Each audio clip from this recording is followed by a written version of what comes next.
For better or worse, Minshew Mania is about to take over Indianapolis. Let's get to it. You are Locked On Colts, your daily Indianapolis Colts podcast. Part of the Locked On Podcast Network, your team every day.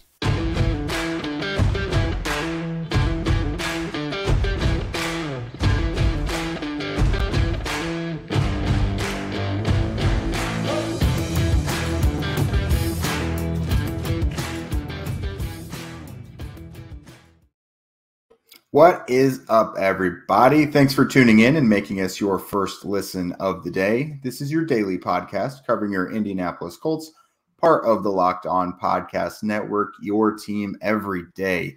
This episode is brought to you by FanDuel Sportsbook, the official sportsbook of the NFL. Make every moment more. Visit FanDuel.com/LockedOn today to get started. I am Jake Arthur, and he is Zach Hicks. Today, you know what? You guys beg the Colts for moves every beginning of free agency, and they are listening because it is not stopping. Today, since we spoke with you last, Gardner Minshew is now the primary quarterback of the Colts until the draft, I suppose. Parris Campbell has found a new home with the New York Giants following Bobby Okereke around there.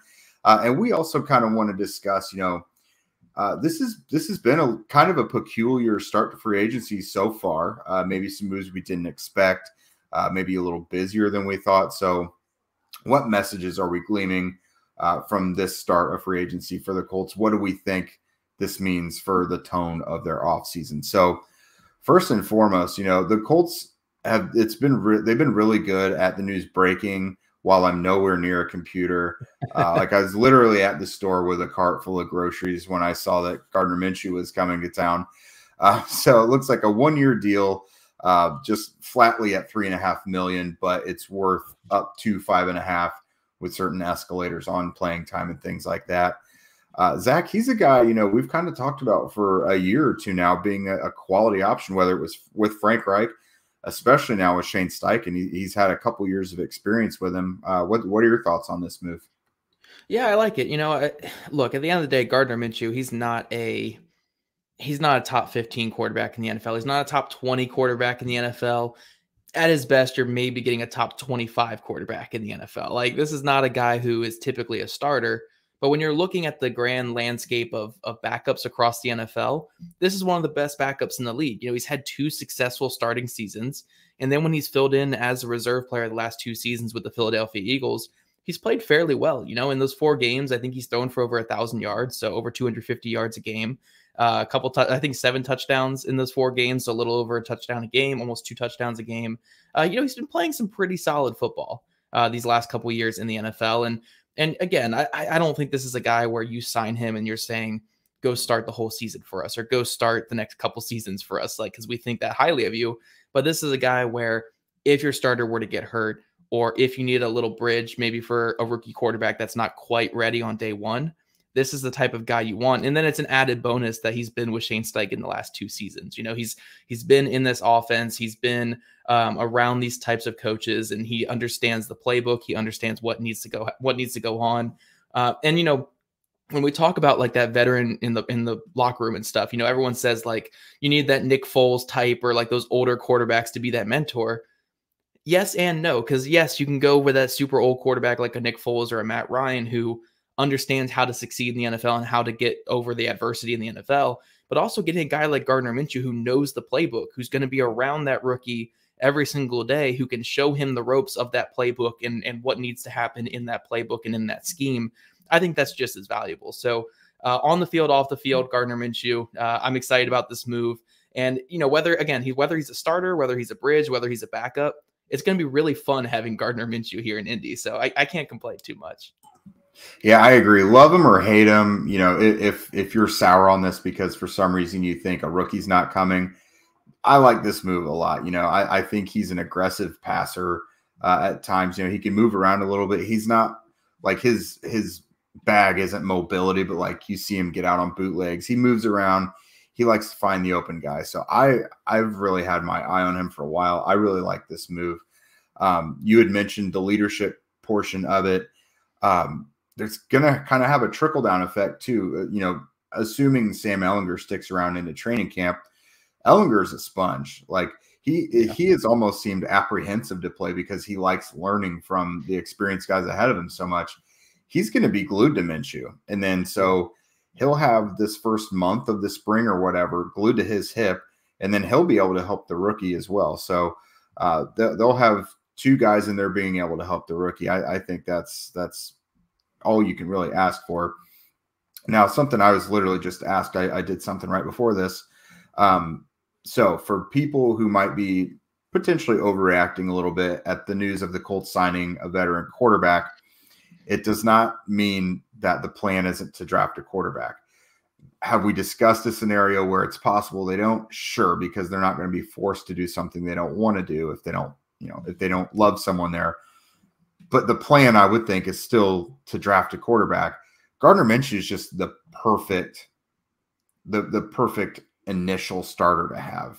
Like he can either be your capable backup. If someone gets hurt, he's going to fill in admirably. Like we said, he's been with Shane Steichen for a couple years. But if you were looking for a long-term solution, you would have been in on Derek Carr. We would have heard stuff about Lamar Jackson. This isn't a long-term solution. It's to be a backup. That's got to be the goal here. Yeah, no, if you were signing him to be a long-term solution, he would get more than 1 year, and he'd get more than $3.5 million with an escalator potential of 5.5. Like, this is not starter money. Like, he literally has the escalator potential to work his way up to backup level money. Like, right now he's getting paid like maybe you'll make the roster money. I do think Gardner Minshew is going to make the roster, and he might actually start a few games for the Colts this year, but this is not something to get too freaked out about. They're not giving him $10 to $15 million a year. He's not even making Taylor Heineke money. He's making like low level backup money for a guy who's been an effective starter and who knows the system. So I think this is a good deal for all parties involved. This is Gardner Minshew's best chance to get on the field this season as well. In the system that he already knows. And even going back before working with Shane Steichen, when he was there in Jacksonville, he worked under John DeFilippo, who came from that Philadelphia scheme with Frank Reich and Nick Sirianni and all that stuff. Not Nick Sirianni then, but with Frank Reich and that Super Bowl winning team. So he goes with John DeFilippo, and then he goes to Philadelphia and works under Sirianni and Steichen. He's been around this, this Doug Peterson style of offense, this kind of Philly style of offense. And then these last 2 seasons, Shane Steichen, he's a big-time vertical passer guy. He loves the vertical passing game. And that's something that obviously Gardner Minshew comes from at the college level when he was in that air raid offense under Mike Leach. So, again, this is a quarterback who knows how to operate a vertical style offense. He knows how to operate that Eagles like Philly style of offense. He's been doing really well at them at all stops in the NFL. So, high-level backup, good backup to have. Hopefully not the start. If he's the starter for the whole season next year, something went horribly wrong with the plan. I said that on Twitter tonight.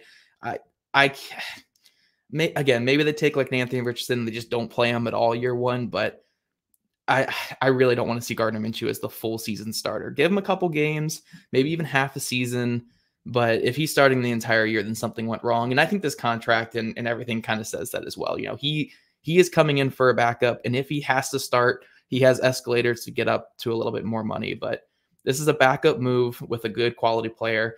I'm all for it. Yeah. Next up, we're going to give our hot-ish takes on the Parris Campbell situation, leaving Indy and heading to New York. But first, let's talk about FanDuel, which is America's #1 sports book. The midway point of the NBA season is here and past, and now is the perfect time to download FanDuel because new customers get a no-sweat first bet up to $1,000. That means bonus bets back if your first bet doesn't win. Just download the FanDuel Sportsbook app now. It's safe, secure, and super easy to use. Then you can bet on everything from the money line to leading point scores and even the amount of three-pointers that are going to get drained. Plus, FanDuel even lets you combine your bets for a chance at a bigger payout with a same-game parlay. So don't miss a chance to get your no-sweat first bet up to $1,000 with bonus bets when you go to FanDuel.com/LockedOn. That's FanDuel.com/LockedOn to learn more. Make every moment more with FanDuel, an official sports betting partner of the NBA. All right, Jake. So a little bit of heartbreaking news today. Obviously, we've been saying the last couple of days, hey, Parris Campbell's market might have dried up. It might not look that big. The Colts definitely need to be in on bringing him back. Well, he took a pretty small deal in free agency to go somewhere else. 1 year, $4.7 million, up to $7 million with incentives that, if everything goes right, he hits them. But for the most part, he's probably not going to hit them. To sign with the New York Giants and Daniel Jones as his quarterback. It is a little bittersweet. I have some rationale that I've been talking myself through with it today and why he might not be back. But Jake, what's your initial thoughts on Parris Campbell going for, a fairly small contract? Yeah, I really thought he would be a priority signing this year. I thought they would wait to see what his market was, because something Chris Ballard likes to do is, he'll give his free agents a fair shake to go figure out what their market is, come back to the team, and they'll figure it out. I thought that's what they would do. When I saw, $4.7 million for 1 year, the initial report was like $3 million. And I was like, okay, what are we doing? But even 4.7, that's low. The Colts they could have done that all day and all night. So what that kind of tells me is they maybe either mutually were looking to just start somewhere fresh, or the Colts just had no interest in making this deal. I don't know. But I would have just thought, they were patient with him through 3 years. They got the return on investment last year, a full healthy season. That's what they were waiting to see. That's what they needed him to prove. So you would think, they're not going to let some other team benefit from the guy that they've been so patient with. And that's exactly what's happening. I mean, good for Parris. I thought he might get a little more money because if he meets all of the escalators in his contract, it's only just under like $7 million. So I thought he could even be under, around 8, 9, if you're going off last year's wide receiver market. But good for him. Bummer for the Colts. But now they're going to have to figure out some speed on this offensive side of the ball. Yeah, I think for me to bring any kind of rationalization to this, I want to stay like I want to just kind of hype what you said there at the very end. This is a player that the Colts stuck by for years. Obviously, one of his biggest advocates was Frank Reich, and Frank Reich is no longer here. But this is a player the Colts stuck by for years, and they kept giving him chances after injury, after injury, after injury. And we finally got to see it on the field last year, and it was awesome to see. And it's going to be a bummer seeing another team kind of reap the benefits of that. But two little rational points that I've kind of been making in my head to rationalize this move. One, Parris Campbell, again, there needs to be mutual interest, and Parris Campbell is going to a spot where you have a proven offensive coordinator. And I'm not saying the Colts don't have this, but you have a proven play caller / offensive coordinator up there in with the Giants. And you also have a quarterback that's already in place. When the Parris Campbell deal was announced, the Colts' best quarterback on the roster was Nick Foles or Sam Ehlinger, and I'm not saying Gardner Minshew would have changed everything, but it's one thing to go to a spot where you have a quarterback who's been established for years, who's coming off of his best season in the NFL, and he's already going to be there. And say your other two options were Carolina and Indy, where you have backups, or you have Andy Dalton or now Gardner Minshew, who are just now going to those systems. It's a very, very different vibe and different feel. So I understand the security of that. If you're going to bet on yourself anywhere, bet on yourself at a place that has more, more stuff in place there at quarterback and even an established play caller that's been there for a year now. And they just made the playoffs. So that's how you really get paid, is if your team goes to the playoffs. So I understand from that point of view. But also, I don't think the Colts didn't have interest, but when you look at Shane Steichen's offenses, he is a vertical passing guy. He loves the vertical game. Outside of the first half of 2021, when he was kind of running Nick Sirianni's offense and it was a lot of yards after catch and underneath stuff, he's always been a vertical passing guy. He's a Norv Turner guy at heart. He loves the vertical passing offense. And Parris Campbell can be a vertical threat guy, but traditionally throughout his entire career, Parris Campbell has always been a scheme touches behind the line of scrimmage, quick hitters, and then make stuff happen after the catch. He's been like that at Ohio State. He's been that for them. Last year with the Colts, I think his yards per catch was like 9.6 or something. Yards per target was like 9.6. Like under 10 is not really something you see much in the NFL. Again, there were situations around that with the Colts offense and stuff, but his average depth of target was really low. He's more of an underneath guy who can occasionally get deep. And when you're kind of instilling this vertical passing offense, this explosive vertical passing offense, yes, having an athlete like Parris Campbell is great, but you might want to have more of that deep threat, more of a consistent deep threat a guy like Alec Pierce probably fits a little bit better than a Parris Campbell. So I could see Shane Steichen coming in, watching the film and being like, I could do something with this, but I'd rather get a different style of guy in here, maybe through the draft or maybe through some of these other free agents. So it sucks. I would love to have had Parris Campbell back. I kind of understand the rationale, but still at that number, I probably would have kicked the tires to bring him back. But I hope he has a great year there with the Giants. And who knows, maybe after the season, he can come back to Indy after he has like 1,000-yard season with the Giants. So we can pay him and to come back here to Indy. Yeah, and I mean, that may have been part of it too. He might have been looking for like a 1-year deal in a system, like you mentioned. You made a really good point, in a system that's established and has some passing game to it, where he can really broadcast his abilities with Daniel Jones, for example, where it's a huge unknown here in Indy. And then, he's still young enough that could parlay himself into a big deal, like probably his biggest career contract that he might get after this. So that could have been part of it too. But I really want to know, I know you've talked at least to one or two of these guys before. While you didn't want to lose Parris Campbell, there's at least one or two guys you could see filling his role in the draft that you love, isn't there? Yeah. There's plenty of guys. If we're talking pure Chris Ballard guys who can fill that slot role, Jonathan Mingo out of Ole Miss, pure big-bodied yards after catch guy who can make some separation. And he's also, he had a lot of deep passes down the field last year in Ole Miss's kind of spread offense that could fit what Shane Steichen wants to do. So you can kind of get that little bit of best of both worlds. But if they want to go away from the Chris Ballard mold and go more explosive underneath guy, who could also beat guys deep, Zay Flowers out of Boston College, Joshua Downs out of North Carolina, Marvin Mims out of Oklahoma. So this might not be the strongest wide receiver class, but there are capable options there that, if the Colts trade back from 35, they could get a guy in the draft to come in and fill that Parris Campbell role and hopefully outproduce what that role did last season and throughout Campbell's whole time here in Indy. So yeah, it sucks, but there's always options. And what we always say when it comes to wide receiver nowadays is you got to draft them. Yes, you extend the big time guys, you extend your AJ Browns and you extend your T Higgins types, the guys that you hit on in the draft. But if you're not really getting that superstar production out of them, just keep drafting them, because these 7-on-7 babies are producing so many good young wide receivers every single year. Even in this weak class, you could see a couple of these guys having really productive rookie seasons or NFL careers in general. So I would like to have seen Parris Campbell back at that number, but I do think they can draft and replace because, again, we keep saying Chris Ballard needs to spend at wide receiver, but drafting is the way to go. And we're seeing production from not just the Colts young players, but every other team's young players at wide receiver. So yeah, just keep drafting them and you'll keep hitting on them.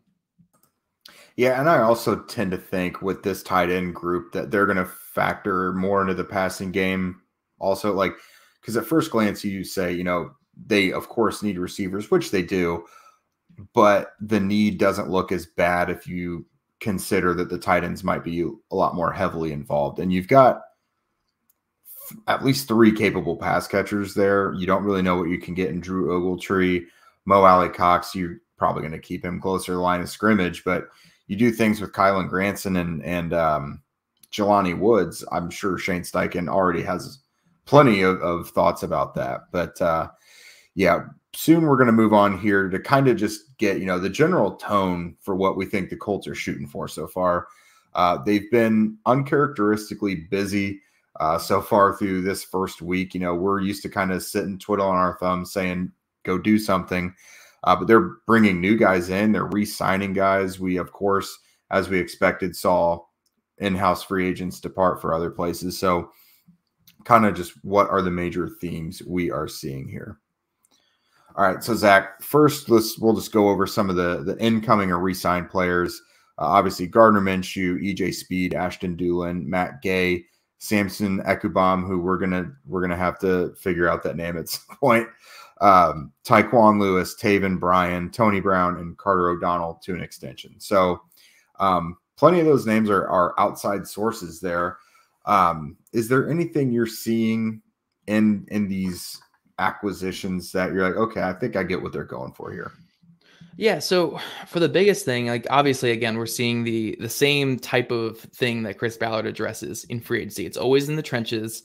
Occasionally, you'll get a corner in there, but it's almost always in the trenches. O line, D line.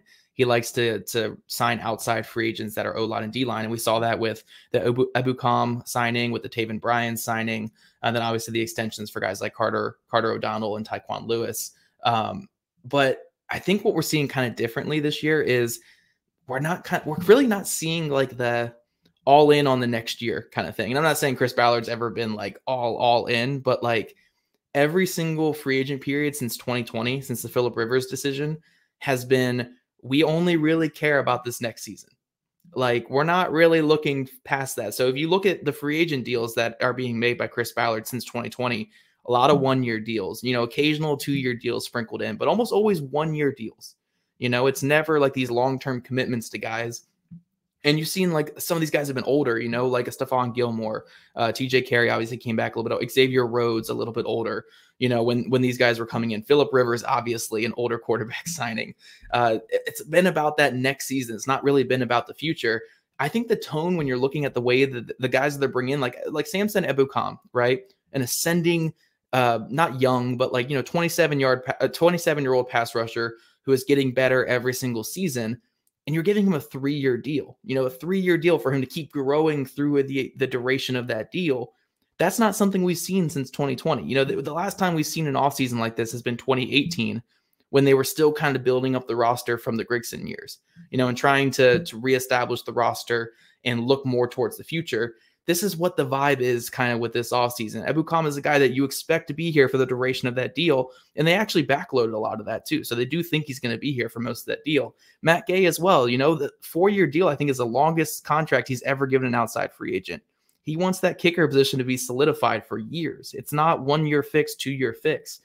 So I think when you're looking for the tone or message, when looking at these outside free agent signings, I think it's more so, like I'm not saying they're ignoring 2024, but it's not only with 2024 in mind. It's also with 2025 in mind, and maybe even 2026 in mind, which again kind of points to that rookie contract coming in. They want guys who are going to be here with that rookie for a couple years, and they want to keep solidifying that roster around that rookie contract that's going to start this year and be 4 years, 5 years into the future. So I think the tone or message is pretty clear to me. Yeah, this definitely is a more forward-thinking approach than I think we've seen in a while. Something else I've noticed is it seems like every offseason there is an area that the Colts tend to neglect, that everyone says, hey, this doesn't look good going into the season. And they're like, no, it's cool. And then it's not good in the season. And to me, that defensive line depth, like your starters were fine, but then you got very little out of Eric Johnson, Byron Cowart, Chris Williams, those guys. They lacked interior depth, and then that it showed during the season. You know what I mean? Yeah. So they go out and they've got some legit guys. Ebukam is a legit player. Tyquan Lewis, of course, that's just kind of only we're going to do this, and we know what we're getting out of him. Taven Bryan is a legit rotational player in there. Someone I loved coming out of Florida. That get off is kind of otherworldly. I don't know how he's maintained it through the NFL, but I really liked him as a prospect. This is the area that it seems like, we kind of dropped our pants last year. We're going to fix this. And so, maybe that's going to wind up being offensive line depth too, because that was the most glaring issue going into last season. But yeah, that's kind of an area I've identified for this year's. Oops, we're not going to do that again. It's funny. This is actually kind of par for the course with Chris Ballard. There's always an area going into a season where we say, hey, Chris, what's going on here, buddy? Like, come on. And then that season bites him in the butt throughout the whole season. And then the next offseason, he course corrects and he throws a lot of assets at that one position. We saw with, I think it was the 2020 season with Kwity Paye and all that. We were like, okay, you can't just go with these 2 young guys. Like, you need more depth here. And then right afterwards, they trade Rocky Sin for Yannick Ngakoue. They bring in a Denigbo or whatever off of waivers and whatever. Like, that kind of course correct. We saw it with safety. I think it was in 2021. We saw it with the safety play where Andrew Sendejo was starting games, and it was like, oh my gosh, what are you doing? And then we see the course correct Rodney McLeod coming in. I think they signed Armani Watson and Brandon King as well. Then we also saw them draft Rodney Thomas and Nick Cross. Like, Chris Ballard loves to course correct about a year too late. So I do appreciate the more D-line depth now. Hopefully we see these other positions that what we're looking at on paper get filled. Like cornerback right now is horrifying. Like, it is absolutely horrifying, especially if we factor in that we don't know if Kenny Moore is going to be here still next season. They're shopping him right now. That's been announced that they're shopping him, and they might be a release with him as well. Like, because if he's gone, like, it's really just Isaiah Rodgers. Like, you're pretty much starting Isaiah Rodgers and Dallas Flowers, and Dallas Flowers didn't really play defense until the last week or two, and it wasn't totally smooth. I mean, he's a popular name, a popular underrated name right now, but that's because he's a kick returner. That it's a good thing you mentioned that, because one of my points here is they have to load up on cornerback, which is good because Chris Ballard does love to do that. And free agency, the draft, the post camp cut, waiver wire, I'm pretty sure they're going to pay plenty of attention to corner. But it's gone from something they should do to something they have to do, or they're going to get 400 yards tossed on them every single week. Yeah. It's still early. It's still pretty early. But yeah, with the Stephon Gilmore trade, obviously they're really lacking at cornerback right now. But going to your next point here, because I know we were going to get to here in a second, with the guys that are leaving, I think it kind of further cements the point I'm making about building towards not only 2024, but also to 2025, because moving on from Matt Ryan, moving on from Stephon Gilmore, not bringing back a negative asset in Yannick Ngakoue, which I'm assuming he's not going to be brought back, but he's still technically out there. And then moving on from guys who, yes, they were drafted here, but kind of getting just new bodies in here to a place that was one of the worst teams in football last year. So Bobby Okereke and Parris Campbell, I'd love to have them back, but does it really hurt to lose players from a 4-win team? Does it really hurt that much? So getting some new faces in here, also moving on from some of the older faces and kind of going a little bit younger. I don't hate the direction. It's fascinating to see a GM in his 7th year going in this direction. Like, we haven't really seen something like this where a GM who is under 500 record through 7 years is going into a little bit of a retool / rebuild type mode in free agency. Like, the pressure's not on him right now. But I think that the message is clear, even if you're looking at it on paper being like, how is a 7th year GM doing this? The message is pretty clear, though. They're building towards not only 2024, but also 2025 and 2026, when they're likely going to have a rookie contract on the books throughout all those years. Yeah, exactly. You just mentioned the rookie contract. They're clearing cap space with some of these moves. They're loading up on draft assets. They're putting themselves in pretty good position for compensatory picks down the line. This all looks like this is a team that appears to be rebuilding and trying to capitalize on a rookie quarterback contract. To me, that's exactly what it looks like they're doing. And it's good and refreshing for them to understand that they're not trying to take one massive gem from the off season and be like, okay, this is our missing piece. We're going to be back in the playoffs. This is still the Phillip Rivers squad, because it's not anymore. So it is nice to see them coming to grips with the fact that they need a more long-term approach to this thing. Yeah. And the last thing I'll say here before we close out the show is Chris Ballard did say in his closing season remarks that we need to do a better job of expectations. And I know that sounds awful, saying like, when you're a team that keeps missing the playoffs or being a fringe playoff team, saying like, oh, we shouldn't expect playoffs. That does sound terrible on paper, but I think what he means from that is we shouldn't go into every single offseason saying we just need to squeak into the playoffs, or we just need to get this one piece or two to push this team into the playoffs. Because we saw last year, those couple pieces they brought in all corroded, all exploded in their face, and it turned into a disaster season. They need to reassess. They need to rebuild and retool and kind of build this roster back up. They have some pieces in place, but they can't go into this stuff thinking we're one piece away from the playoffs, because they're not. They're one big piece at quarterback plus many other pieces away from being a legit contender. Now, the next step is hitting on that quarterback. That's the biggest thing of this entire offseason. And for the next couple off seasons, whatever happens at that quarterback position, but getting themselves out of that mindset of, hey, we're one piece away from being a one and done playoff team. That's not healthy, So I'm glad that this last season was kind of a wake up call, being like, we need to build a little bit more to the future, and we need to kind of reassess where we're at instead of just kind of pushing half our chips in to barely make the playoffs every single year. Yeah, guys. So you heard it here. The vibe checks pass out. So far. So far. Yeah.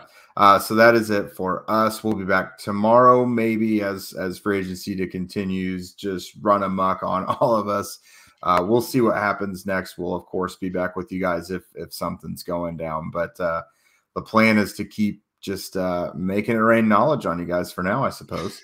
Definitely. Make sure you guys are following us on social media at Locked On Colts, at Jake Arthur NFL, and at Zach Hicks 2 on Twitter. Also subscribe to the Locked On Colts podcast on YouTube, wherever you listen to your podcast. And thank you for making Locked On Colts your first listen every day. Now make your second listen Locked On NFL Scouting with the draft dudes. From free agency to the draft, salary cap management, and more. Join NFL experts Kyle Krabs and Joe Marino as they take you through what it's like to build a successful NFL franchise every Monday through Friday. Find Locked On NFL Scouting with the Draft Dudes wherever you get your podcasts and on YouTube, part of the Locked On Podcast Network, your team every day. We'll see you guys maybe tomorrow, maybe next week. We'll see. We'll see you guys around. We will see you guys around. We'll see you when we see you. We'll see you when we see you.